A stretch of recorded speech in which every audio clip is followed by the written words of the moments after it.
Assalamu alaikum. I am grateful to Akbar Muhammad Sahab, President FME, for giving me this opportunity to talk to you.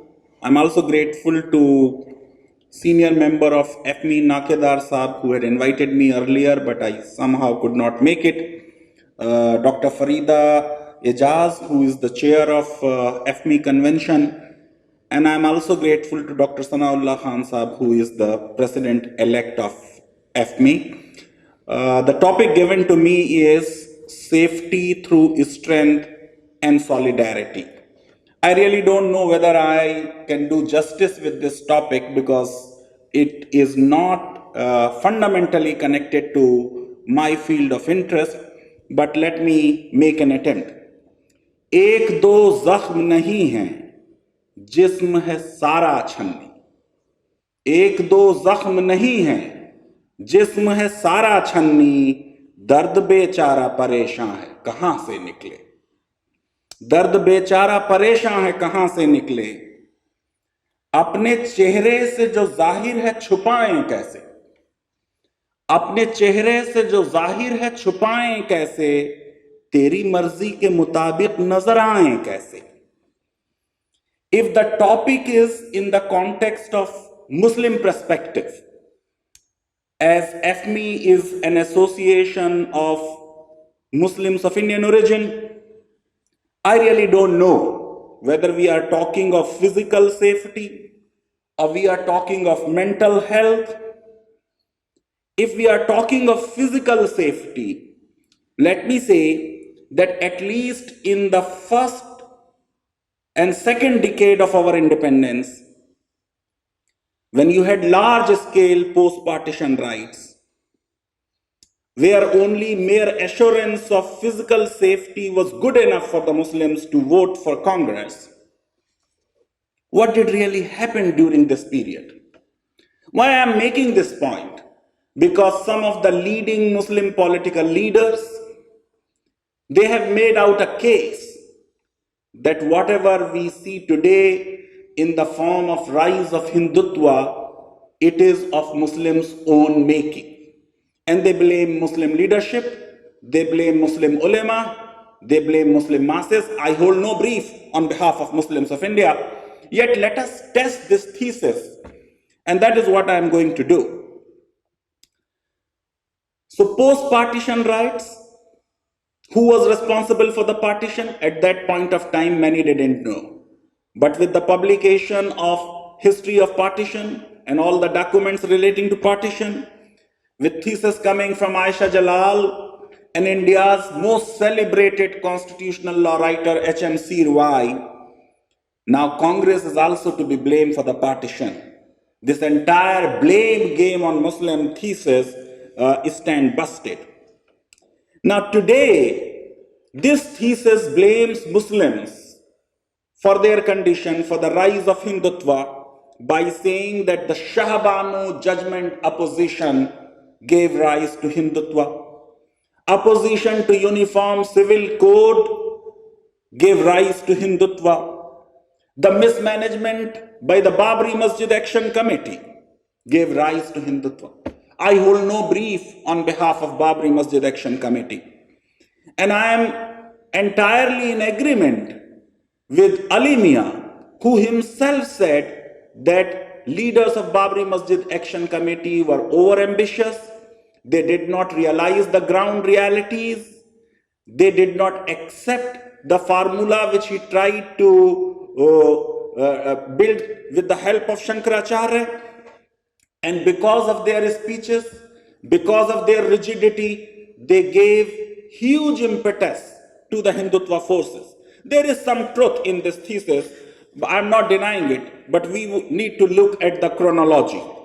And therefore, let me first examine the Babri case. As you know, on December 22nd and 23rd night, 1949, idols of Lord Rama were illegally installed in the mosque. Supreme Court has accepted it was an illegal act. Supreme Court has also accepted that Muslims were unlawfully denied possession of the mosque in 1949.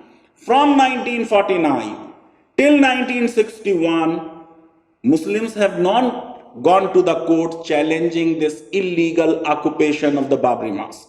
Of course, it was locked, but every day in the morning and in the evening, the bhog used to take place and the puja archana used to be offered to Lord Rama. In 1961, just with the difference of few days, they would have been, beyond the limitation period of 12 years, Waqf Board files the case. Now, Waqf Board secretary is appointed by the government. Invariably, he is an IAS officer. So it is some IAS officer who must have seen this file and who said that the case is to be filed. Till 1986, Muslims did nothing about Babri Mosque. It was on 1st of February 1986 when a district judge, because of appearance of that mysterious black monkey who brought some message for him, ordered the unlocking of the Babri Mosque. And why he did it? Because for almost 2 years, there was an unlocking Babri Mosque movement going on from the Hindutva forces. And after this unlocking, Babri Masjid Action Committee came into being. And therefore, to say that Muslim fundamentalism first came in and Hindutva was a reaction to it, you know the action-reaction thesis which has been built up in some other context. So this is what the Babri story. Of course, I personally feel that at least after the demolition of 1992, Muslim leadership should have shown some kind of flexibility on this issue and entered into some kind of a compromise. I will give a little bit more details of this later on. Come to the other issue, Shah Banu. Consistently, secular writers, liberal writers, Hindutva writers have built up this thesis that since Muslims did not accept Shah Banu judgment, they got it overturned by the Indian Parliament. Rajiv Gandhi indulged in Muslim appeasement, and therefore you have set a stage for the rise of Hindu fundamentalism or Hindutva forces. I personally feel that it was an unnecessary appeal from Muhammad Ahmad. He had himself paid about 200 rupees for 2 years to Shah Banu. The High Court has ordered him to pay 179 rupees. But after all, the case was not about Muslim personal law and it has not been emphasized or understood enough. The case is under section 125 of Indian Penal Code. Indian Penal Code is the general law of the land applicable to all communities irrespective of their religious affiliation. The limited question under the general law of the land was, is Muhammad Ahmad entitled to exemption under section 127, which said that if an amount due under customary law has been paid on divorce, then the liability of maintenance under 125 comes to an end. The argument of Muhammad Ahmad was, since he has paid dower, he is entitled to exemption of section 127. I am entirely in agreement with Justice Chandrachud, who authored the judgment, that dower is not an amount due under customary law or Muslim law on divorce. In fact, dower has nothing to do with divorce. Dower is a consideration of marriage. It is to be paid to women as a mark of respect at the time of marriage. And therefore, payment of dower does not exempt you from the liability. Ideally, Justice Chandrachud should have stopped here.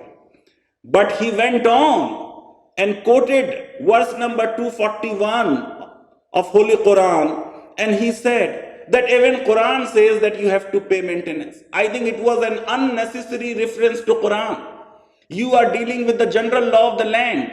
You need not justify the provisions of the general law of land on the basis of somebody's scriptures. Now the problem of Shah Banu got further complicated because in between you get a petition in Calcutta High Court seeking banning of the Holy Quran. And this was the reason because of which Muslims felt so agitated that they started supporting anti-Shahbano movement. Let me come to the Uniform Civil Code. Now, nothing has prevented government. That brings me to the question of Uniform Civil Code. Now, what has prevented government from enacting Uniform Civil Code? Where is a blueprint of Uniform Civil Code? Do we have any draft of Uniform Civil Code? No. Is Uniform Civil Code the only directive principle under Indian Constitution? No. You have a directive principle under Indian Constitution which says inequalities of incomes are to be reduced. There shall be no concentration of wealth. The national resources are to be so distributed as to subserve the common good. 1% people of India own 77% of wealth. Why no directive from the Supreme Court? After all, making of law is a policy decision, and policy decision is not within the domain of the judiciary. It is not the governments of the day which have been talking about Uniform Civil Code. It is the Supreme Court which unnecessarily has been bringing the question of Uniform Civil Code. Now, who initially opposed Hindu Code Bill? Muslims did not ask Nehru that you don't bring Uniform Civil Code. I feel that he committed a blunder. He should have reformed laws of all communities in one go. But generally this is what is done, word over. Reforming laws of the majority community in a democracy is easy. Minorities are given the time to reflect, to understand, and to voluntarily come forward. But if you look at the Hindu Code Bill, look at the process. 1941 itself, a Hindu Law Reform Committee is formed. Has any committee been formed for the law reforms of Muslims till date? No. When the bill is piloted, 23 out of 28 speakers in Lok Sabha opposed Hindu Code Bill. Congress President Pattabhai Sitaramaiah opposed it. President of the Republic, Rajendra Prasad, on September 15, 1951 said, if the bill is sent to him, he will veto it. Constituent Assembly President, Mr. Iyengar opposed it. Madan Mohan Malviya opposed it. Kailash Nath Kajju opposed it. Ambedkar as a law minister had to resign. RSS itself was leading opposition to Hindu Code Bill.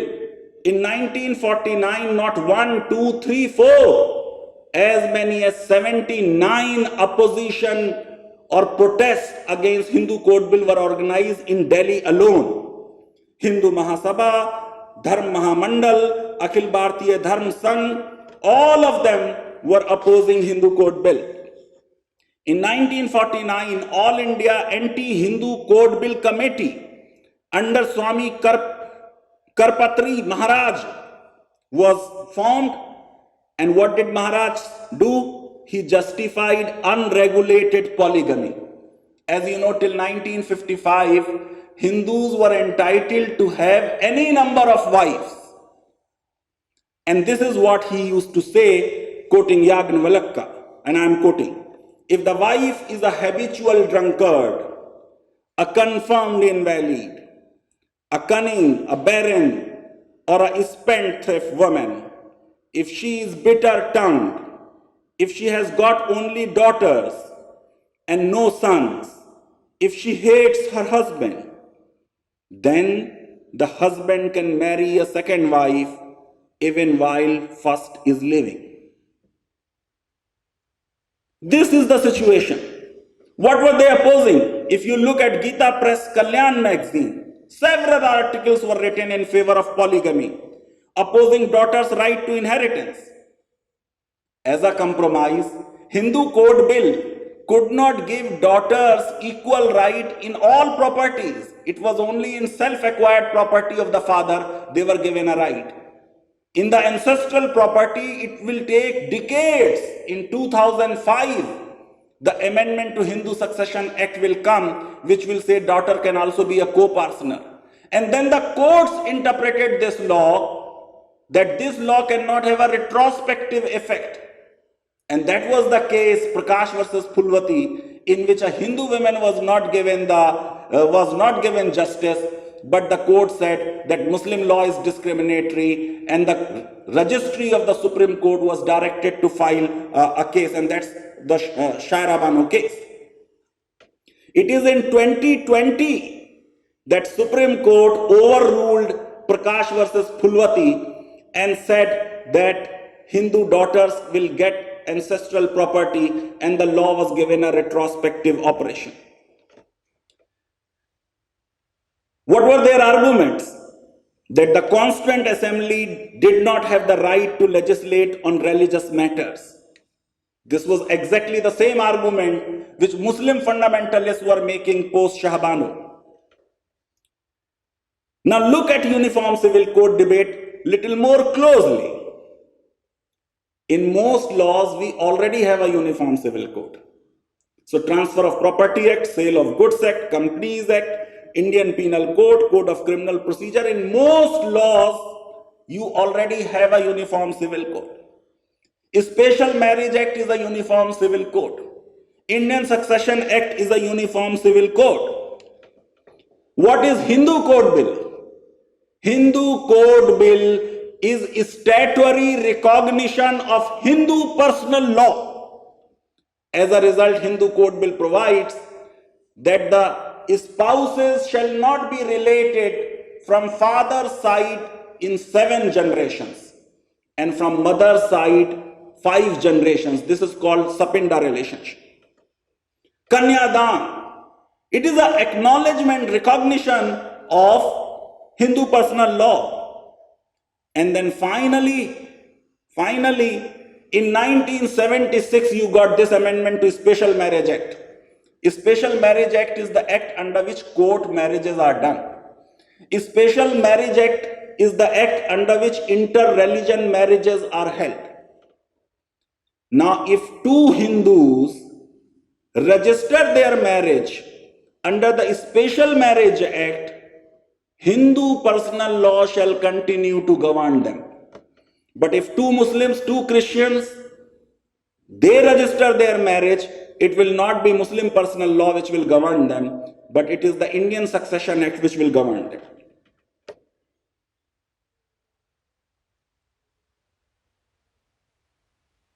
Now, like 370, if the government has the majority, it can come to the parliament and enact a uniform civil code. Who can oppose it? Did Muslims of India oppose 370? No. But then legal pluralism is a better concept.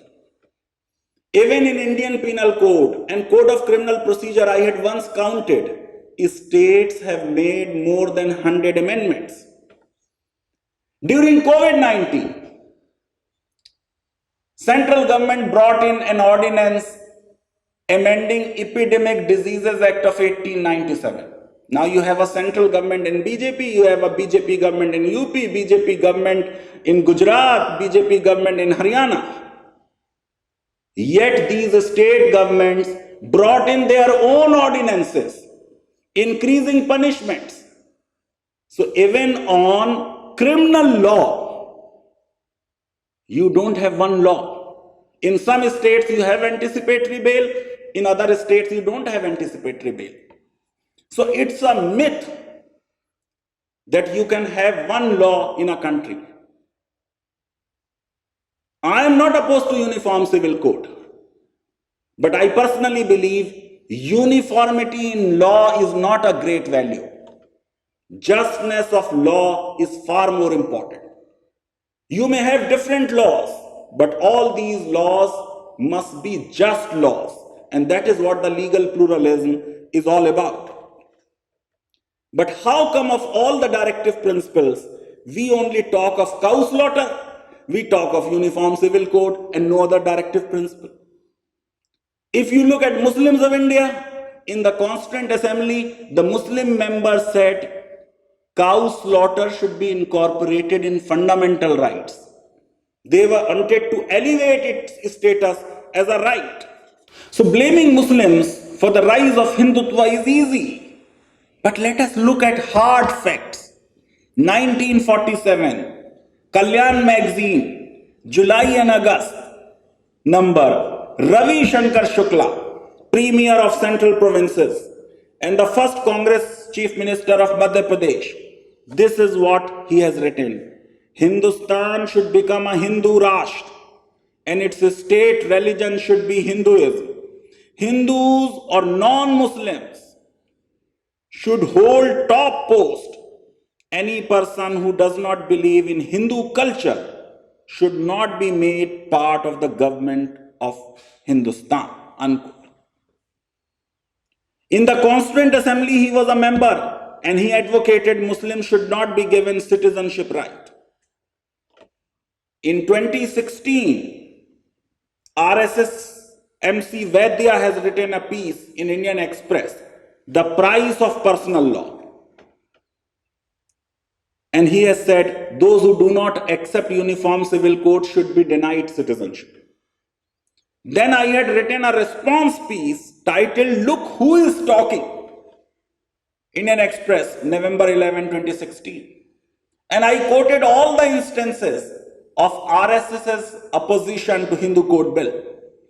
So this is not the complete truth that Muslims through Babri Masjid, Shah Bano, Uniform Civil Code contributed to the current situation of hate and rise of Hindutva. Now, while I say that, I am not denying Muslim blunders. There have been any number of Muslim blunders. As I said, in my opinion, after the demolition of Babri Mosque in 1992, there should have been a compromise. If a majority of Hindus considered that land as sacred, the land was not certainly sacred for Muslims. But there was a theological issue. If a property is a waqf property, Allah subhanahu wa ta'ala becomes its owner, and no worldly authority has a right to alienate that land. Supreme Court in its judgment on Babri Masjid has noted this law. The problem was, unlike Hagia Sophia in Istanbul, we don't have the waqf deed of the Babri Mosque. Then the question was that there can be waqf by user. Here the Supreme Court said from 1528 to 1857, Muslims could not prove that they were using this mosque for prayer. And after 1857, Supreme Court said this was not a peaceful, hostile enjoyment of the land. There have been opposition to this use by Muslims, and therefore Supreme Court did not accept it as a waqf property. I feel the Muslim ulama should have come forward. They should have shown some leadership, some flexibility, found out some answer to this strange situation, and struck a deal at a time when at least the leadership, including Advani, were having that guilt feeling of demolition of the Babri Mosque. I think we missed that opportunity. Now there is a time to make a call about Mathura and Kashi, because unlike Babri Masjid, where there was no evidence of demolition by Babar of a grand Ram temple, ASI report did not find it. Supreme Court has recorded it in the judgment that there is no evidence of demolition. About Mathura and Kashi, there is evidence of Aurangzeb indulging in some kind of demolition. Now, on the Uniform Civil Code, as I go back, I have been asking Muslims, what is your non-negotiable provisions?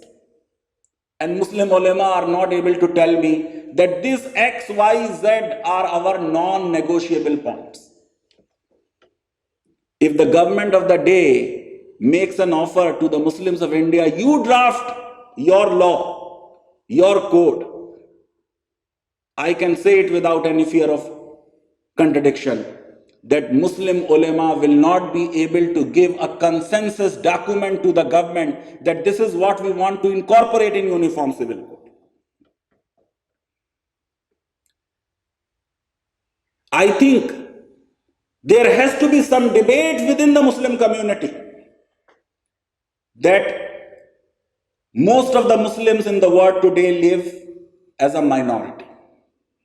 They are living in countries where constitution is supreme.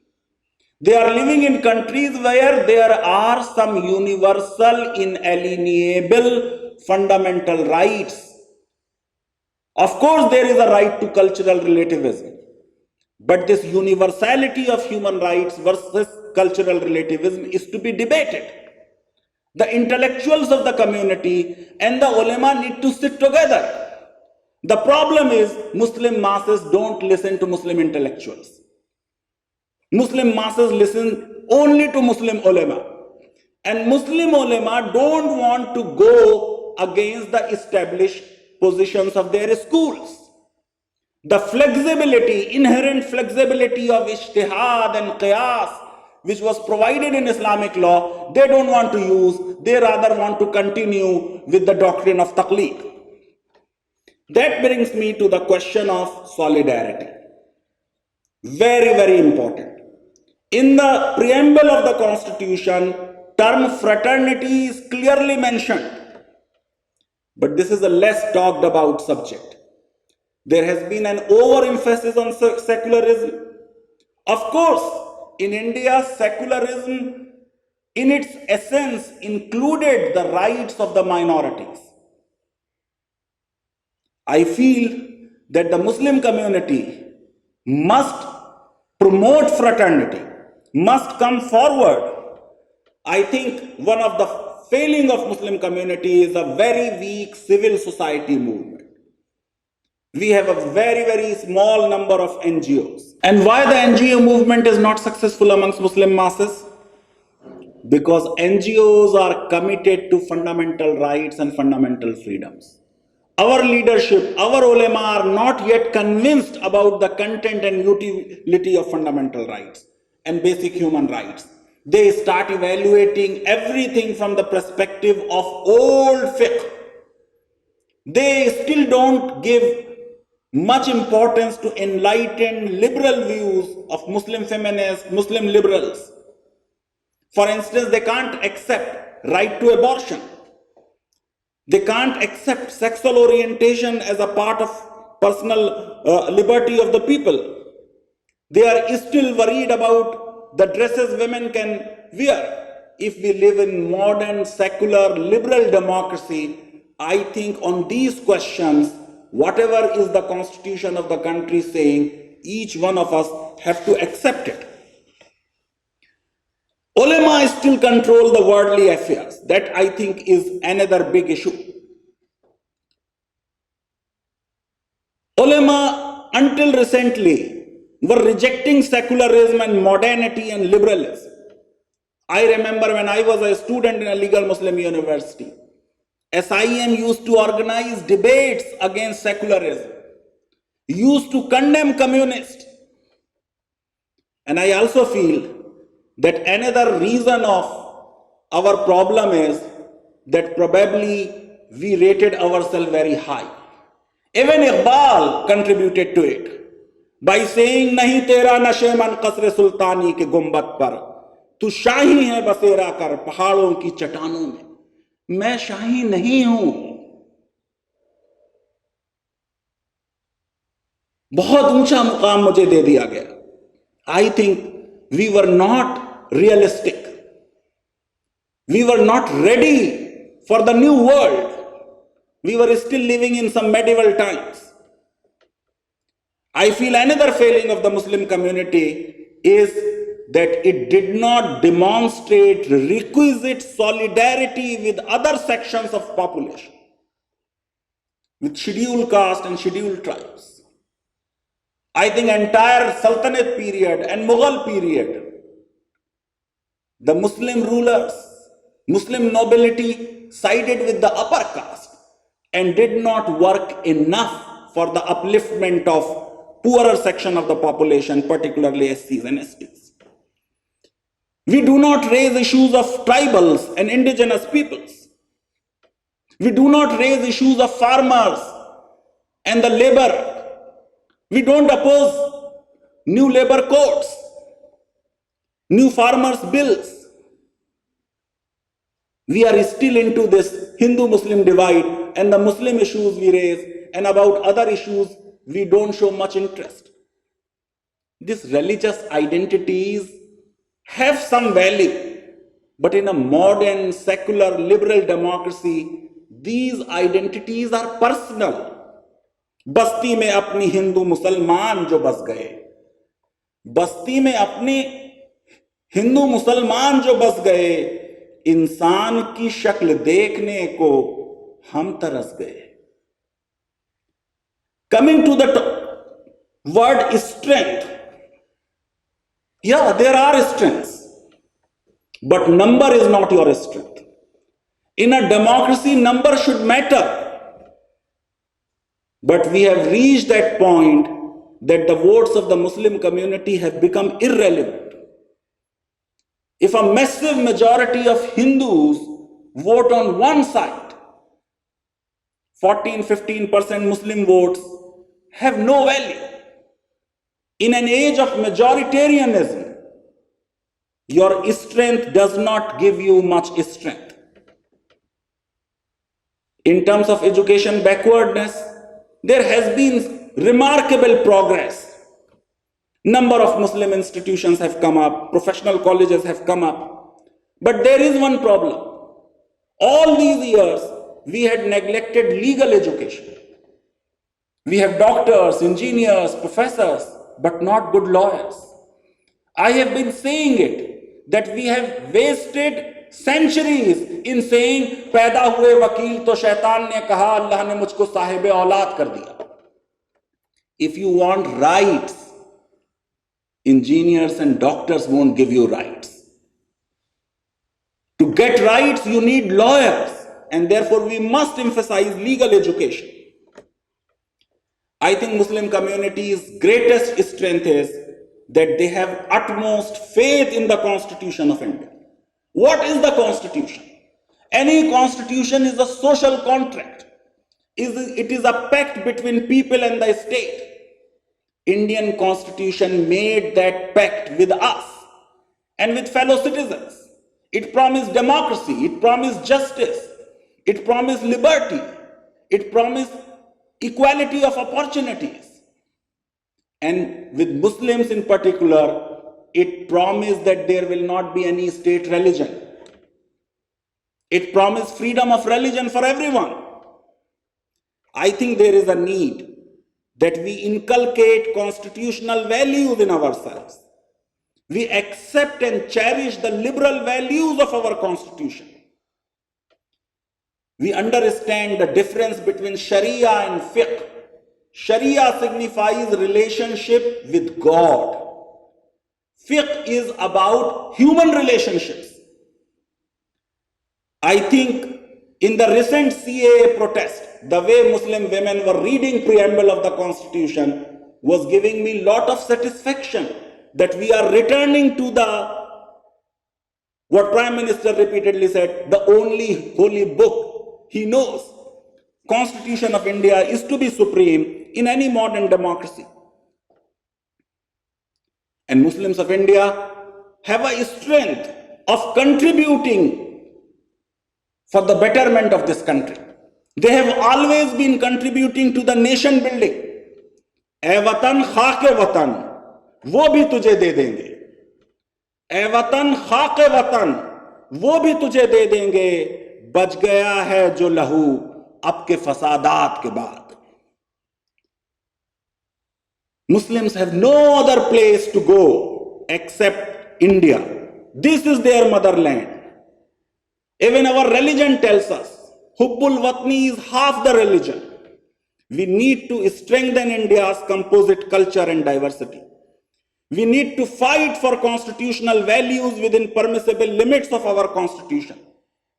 We should not violate law, should not indulge in violence, should not indulge in hate speech. पर उसूलों पे जहां चाहे टकराना जरूरी है। उसूलों पे जहां आँच आए टकराना जरूरी है। जो जिंदा हो तो फिर जिंदा नजर आना जरूरी है। जो जिंदा हो तो फिर जिंदा नजर आना जरूरी है। Now I will make some radical suggestion. If we are in a situation in which we are, if the tempers are high, if the Hindutva forces have become so firm, hate speech is all around, then liberal values, talk of democracy, it doesn't matter. I am aware of Chief Justice Lethman of Australian High Court, which is their Supreme Court, having said that the success of a democracy depends on the rights enjoyed by the minority. It is good in law, but not good in practice. Goodwill of the majority is the surest safety for the minorities. How do we earn this goodwill? I had written a piece. Muslims are also fed up with this facade of secularism. There can be two opinions. You need not agree with me. I am against all kinds of theocracies, including Hindu Rashtra. But the way and the kind of situation we see, I think Hindutva right cannot be silenced now. They will not be satisfied till some kind of Hindu Rashtra is declared. Now for secularism, you have two models. One is the French and American model, the separation model of two sorts, state and religion cannot be together. The other is the jurisdiction model followed in England, in Greece, in Ireland. Now the Prime Minister himself after 2019 elections said that no political party had the courage to mention or utter word secular in the election campaign. Secularism has become such a dirty word. Now look at England. Anglican Church is the official church. Queen is the defender of faith. Look at the Irish Constitution. Preamble begins with the name of Most Holy Trinity. Look at Greek Constitution. It also says Greek Orthodox Church shall be the dominant religion. It says that President and MPs shall take oath in the name of Holy Trinity. But this theocracy, Christian state, in Article 33 guarantees Muslims in Western Thrace right to elect own mufti, religious and judicial officer, who will decide their religious disputes under Islamic law. In Sri Lanka also Buddhism has been declared as the dominant heritage. Therefore I feel that some kind of declaration of Hinduism as a dominant cultural narrative, as a dominant cultural heritage, is not going to drastically change the situation of minorities.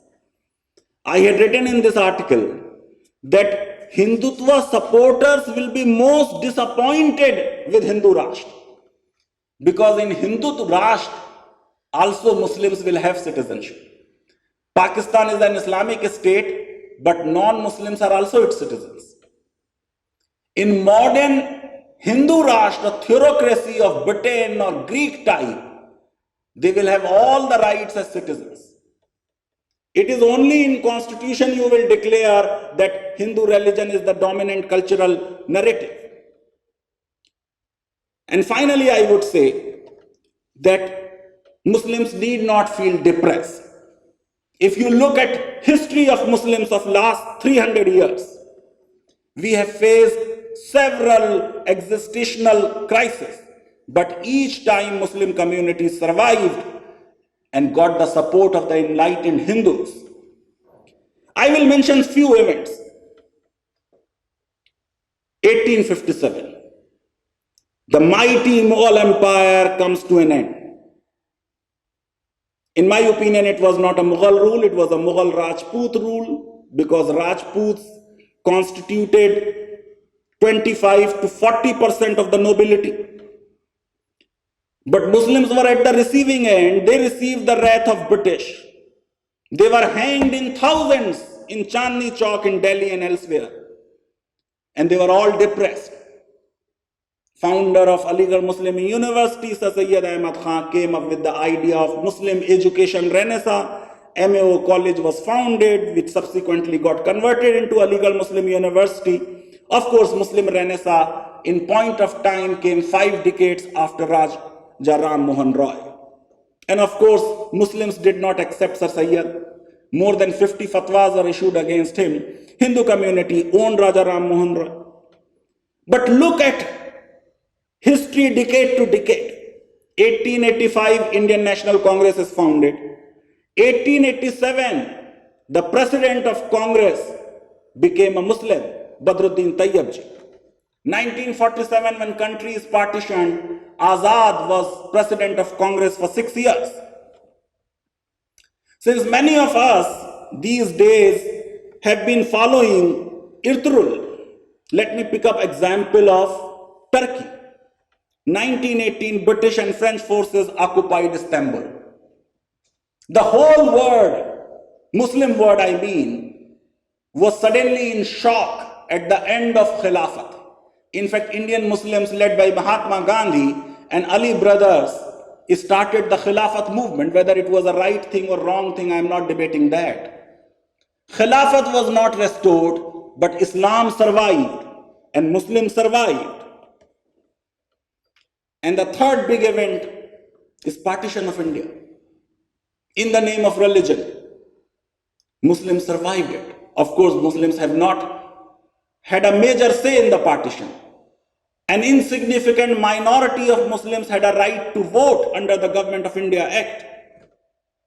Babri Masjid demolition, that Sunday of 6th of December, Muslims were shocked because in a democracy and a rule of law, a mosque was demolished, yet they survived.